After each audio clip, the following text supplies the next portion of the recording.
ফুলগুলো তোমার জন্য না। তাই তো রিওকে দিতে চাইলাম। বলো তো আল্লাহ চোখ কেন দিচ্ছে? যেন আমরা দেখতে পারি।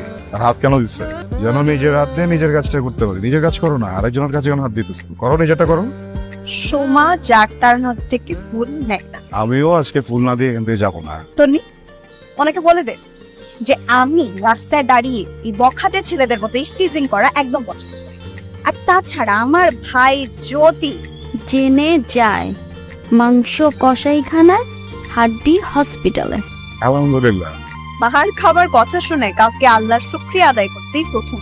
সত্যি আমার সাথে সবকিছু প্রথমবারই দেখবেন, কারণ আমাকে প্রথমবারই দেখতেছেন। এরকম ছেলে তো রাস্তাঘাটে সব জায়গায় পাবেন না, পাবেন?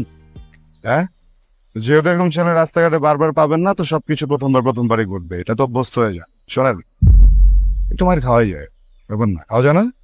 হ্যাঁ, একটু মার খাওয়াই যায়। নাহলে আমার যখন নাতি হবে, নাতনি হবে, ওদের কাছে আমি কি বলবো? দাদা দাদির জন্য কি করছে? একটা গল্প তো বলতে হবে নাকি?